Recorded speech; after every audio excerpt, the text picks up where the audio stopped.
Hello everyone. आज हम class 10th का chapter 10th light reflection and refraction करने जा रहे हैं। तो फर्स्ट इसके अंदर डेफिनेशन ऑफ लाइट है, light is the form of energy which enables us to see objects. और इसी की दूसरी डेफिनेशन हो सकती है, light is a form of energy that produces in us the sensation of light. अब आएगा सोर्सेज ऑफ लाइट। तो during the day the primary source of light is sun and the secondary source of light is sky. अब CFLs होता है क्लोरोफ्लोरेसेंस lamps and LED होता है light emitting diodes.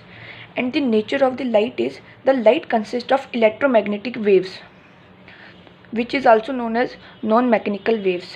Now speed of light in vacuum.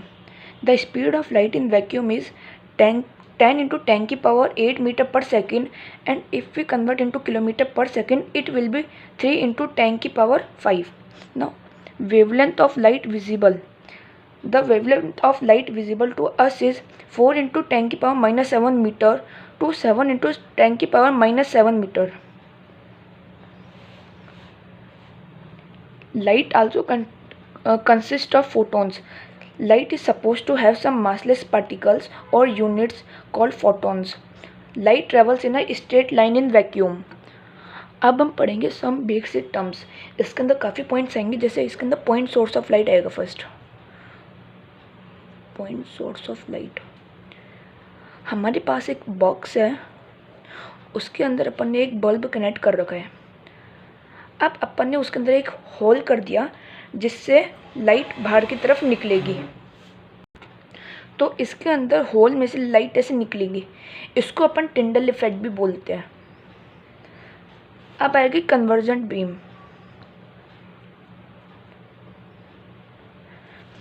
ये point है, इसके अंदर ये रेज ऐसे आ रही है। अब अपन इसको कन्वर्जेंट और डाइवर्जेंट दोनों ही नहीं बोल सकते क्योंकि अपन ने इसके अंदर एरो मार्क नहीं करा है। अब जब अपन इसके ऊपर एरो मार्क करेंगे, मतलब ये एक पॉइंट के ऊपर सारी रेज अंदर आ रही है, तो इसको बोलते हैं कन्वर्जेंट बीम। इसी का अपोजिट हो जाएगा डाइवर्जेंट बीम। अब एक पॉइंट से रेज निकलेगी और एक आएगा पैरेलल बीम। पैरेलल बीम मतलब होता है पैरेलल। तो इसके अंदर बीम ऑफ लाइट भी मैं बताऊंगा। ये रेज आई, ये एक दूसरे के पैरेलल है, तो इसको बोलते हैं पैरेलली। और अब बीम ऑफ लाइट,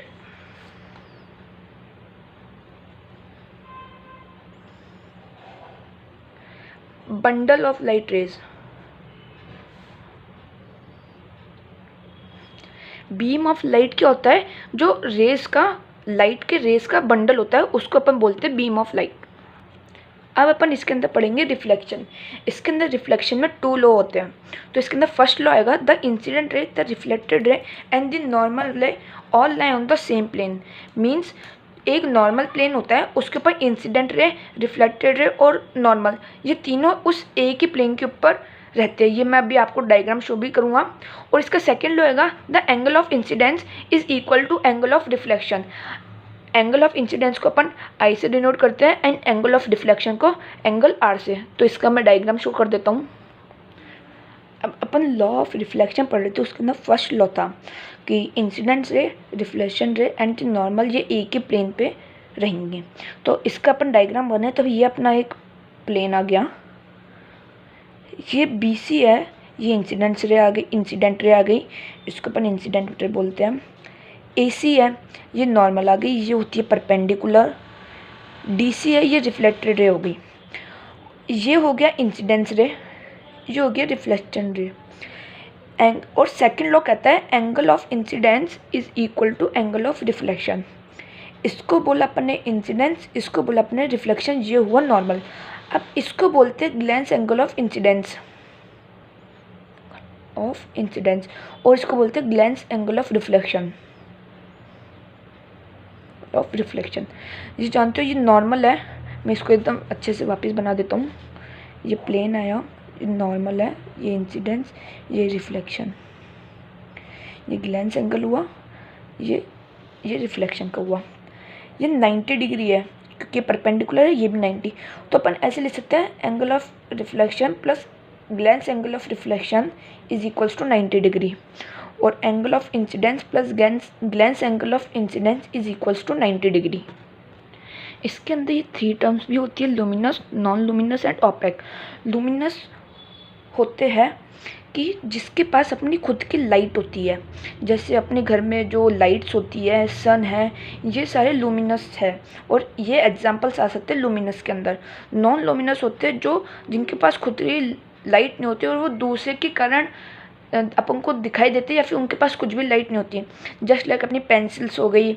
और इसके अंदर अपना एक मून भी आ सकता है, क्योंकि मून के पास अपनी खुद की लाइट नहीं होती, वो सन की लाइट से रिफ्लेक्ट करता है। अब ये opaque, transparent and translucent. Translucent वो होता है जिससे लाइट, ट्रांसलूसेंट ऑब्जेक्ट अपने पहले क्लास में पढ़ा होगा, जिससे एकदम क्लियर दिख देता है। ट्रांसलूसेंट होता है जिससे थोड़ा सा ब्लर दिखता है, और ओपेक होता है जिसके नहीं दिखता। तो अब इसके अंदर ट्रांसलूसेंट में ये हो सकता है कि वो पूरी क्लियरली लाइट एंटर्स होती है और अपन को दिखाई करती है। ट्रांसलूसेंट में ब्लर होती है, मतलब पूरी लाइट एमिट नहीं होती, और ओपेक के अंदर लाइट एमिट नहीं हो सकती। अब अपन इसके अंदर पढ़ेंगे difference between real image and virtual image. Real image होती है, a real image is formed when two or more reflected ray meet at a point in front of a mirror. मतलब मिरर है, उसके सामने जब रेज होएगी वो मिलेगी। वर्चुअल इमेज के अंदर ये होएगा जब वो मिलेगी या फिर नहीं मिलेगी वो कंफर्म नहीं होता, पर अपन को वो मिलती हुई दिखेगी, तो ये हो गया वर्चुअल इमेज। और रियल इमेज के अंदर सेकंड पॉइंट है, a real image can be obtained on screen. And इसका थर्ड पॉइंट है, real image is inverted with respect to the object. Virtual image के अंदर virtual image is found when two or more rays appear to coming from a point behind the mirror. ये भी behind के mirror ही रहेगी virtual image. A virtual image can not be obtained on a screen. A virtual image is erect with respect to object. ये spherical mirror है। अब इसके अंदर हम बेसिक टर्म्स पढ़ेंगे। ये स्फेरिकल मिरर है, ये होता है यहाँ पे पोल, ये होता है इसका फोकस, और ये होता है इसका सेंटर ऑफ कर्वेचर। और ये जो लेंथ है इसको बोलते हैं फोकल लेंथ। अब एनसीईआरटी में एक गिवन है image formation by concave mirror, तो अपन इसको एक बार में पढ़ते हैं। ये आ गया अपना कॉन्केव मिरर, ये अपना एक ऑब्जेक्ट है, ये अपन ने इसको इन्फिनिटी पे मारा, पर अपन ने इसकी लेंथ इतनी मानी। अब यहाँ से अपन ने एक रे पास कराई और ये फोकस से गई, और यहाँ से एक गई रे पास करी तो ये भी फोकस से, तो ये यहाँ पे मिला। ये हो गया, अपन ने इसको ऐसे किया सेंटर ऑफ कर्वेचर से, तो ये हो गया एंगल ऑफ इंसिडेंस, और ये हो गया एंगल ऑफ रिफ्लेक्शन। तो ये हो गया फर्स्ट। सेकंड ऐसे होगा, ये ऑब्जेक्ट है, इसके अपन ने यहाँ से रे निकाली तो फोकस से होते हुए यहाँ पे आएगी, और सेकंड अपन ने ये सेंटर ऑफ कर्वेचर से निकाली तो ये जहाँ से आएगी वहाँ से चल जाएगी। ये दोनों यहाँ पे मीट कर रही है, तो मतलब ये नीचे की तरफ मीट कर रही है, तो इसकी ऑब्जेक्ट है वो इन्वर्टेड बनेगी। ये थर्ड है, ये ए बी इधर है, अपन ने यहाँ से रेंज में निकाली, ये फोकल यहाँ पे हो गया। अपन ने एक फोकस से यहाँ से निकाले तो ये यहाँ से पैरेलल चली गई। अगर अपन पैरेलल निकालते तो ये फोकस से पास करती है, अगर अपन फोकस से निकालते तो ये पैरेलल हो जाती है। अपन ने यहाँ से निकालो तो ये यहाँ पे हो गई, और अपन ने फोकस से जब निकालो तो यहाँ पे, तब इसकी इमेज यहाँ पे बन गई। डी वाला होएगा, ये जो ऑब्जेक्ट अपन ने पहले तो सी से निकाली तो ये यहाँ से गई और यहाँ पे आके यहाँ पे रह गई, और अपन ने जब पैरेलल निकाली तो ये फोकस से पास होके यहाँ पे, तो यहाँ पे ए पॉइंट, यहाँ पे बी, इसके अंदर भी इन्वर्टेड बनी। अब यहाँ पे आ जाएगा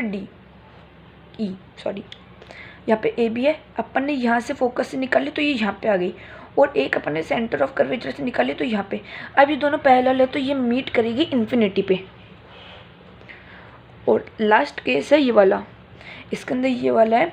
अब इसके अंदर ए बी यहाँ पर है, अपन ने सेंटर ऑफ कर्वेचर से निकाले तो यहाँ पे एक अपन ने ऐसे करके इधर से तरफ से निकाली, ये हो गया एंगल ऑफ रिफ्लेक्शन। और जब अपन इसको पीछे करेंगे तो ये यहाँ पे मीट करेगी, और ये इमेज यहाँ पे बनेगी बिहाइंड द मिरर। तो खाली एक ही केस है जिसके अंदर इमेज बिहाइंड द मिरर बनी है।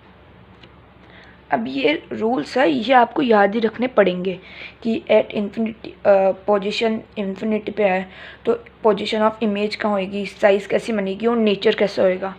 इसके अंदर सबके अंदर रियल एंड इन्वर्टेड बनेगी, खाली जब between P and F pole and focus होएगी तब इमेज बिहाइंड द मिरर मिलेगी और वर्चुअल इरेक्ट बनेगी। अब अपन बात करेंगे image formation by convex lens mirror. ये कॉन्वेक्स मिरर के अपन इसके अंदर पैरेलल निकालते हैं तो ये इधर की तरफ डाइवर्स हो जाती है, और जब नीचे वाले से अपन ने निकाली तो ये इस तरफ डाइवर्स हो गई, और जब अपन ने इसको पीछे एक्सटेंड किया तो ये यहाँ पे मिली। इसको बोलते हैं फोकस, ये पीछे इसके। अब सेकंड इसके अंदर दो ही होते हैं। अब इसके अंदर ये है, अब इसके अंदर ए बी ऑब्जेक्ट यहाँ है, अपन ने यहाँ से निकाली जैसे इसके अंदर हुआ तो ये इधर के अंदर डाइवर्स हो गई, और अपन ने ऐसे निकाली सेंटर ऑफ कर्वेचर यहाँ पे, तो इसको यहाँ से निकाली तो ये यहाँ से यहाँ, जब इसको पीछे एक्सटेंड करेंगे तब ये यहाँ पे मिलेगी। बट ये वाली जो रेस थी जो डाइवर्स हुई थी, जैसे इधर हुई थी तो यहाँ पे भी डाइवर्स हुई, और इसको यहाँ पे करेंगे तो ये यहाँ पे होगी, तो मतलब यहाँ पे इसका मीटिंग पॉइंट है, तो ए और बी यहाँ पे है, और ये वाला भी वैसा ही है, और इसके अंदर दोनों में वर्चुअल एंड इरेक्ट करेंगे, तो ये आपको याद ही रखना पड़ेगा। अब इसके अंदर concave mirror and convex mirror के यूजेस बता देते हैं। तो कॉनकेव मिरर तो सेविंग मिरर के भी यूज़ आता है, reflectors in car headlights, search lights जो रोड पे होती है, solar power plant to produce electricity, dentist and doctors to concentrate by light on a body part. और कॉन्वेक्स के अंदर तो एनसीईआरटी में ओनली ये एक ही दे रखा है, इसी को डिफाइन कर रखा है साइड व्यू मिरर्स।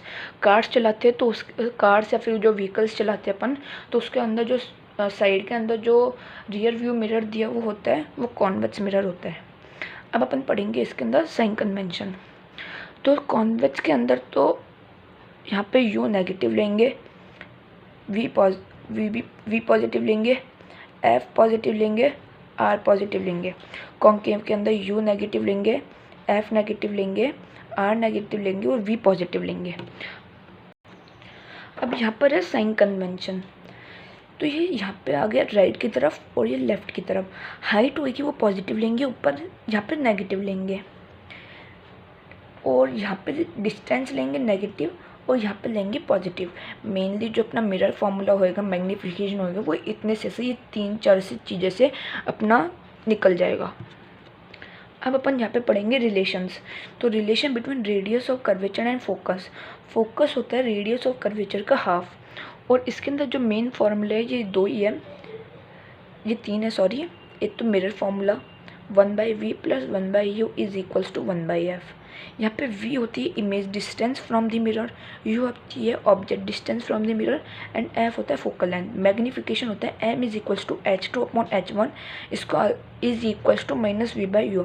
h2 होता है हाइट ऑफ इमेज, h1 होता है हाइट ऑफ ऑब्जेक्ट, और v यहाँ पे होता है जो इमेज डिस्टेंस, और u होता है यहाँ पे ऑब्जेक्ट डिस्टेंस। आज हमने क्लास 10th का चैप्टर 10th लाइट का रिफ्लेक्शन पार्ट पूरा कवर कर चुके हैं। मैं आपको इसके अंदर इसके काफ़ी सारे क्वेश्चंस अगले नेक्स्ट वीडियो में करा दूँगा, और अगर आपको वीडियो अच्छा लगे तो आप प्लीज़ लाइक करें, कमेंट करें, और मैं आपकी पूरी कोशिश करूँगा आपके कमेंट का रिप्लाई देने के। और आप चाहते हो तो आप इसके नोट्स भी बना सकते हैं जो मैंने बताया है, और मैं फिर जल्द इन रिफ्लेक्शन के क्वेश्चंस कराने के बाद रिफ्लेक्शन करा दूँगा। और मैं आप बोलोगे तो मैं आपको 9th का भी कवर करा दूँगा पूरा, और 10th का भी पूरा कवर करा दूँगा।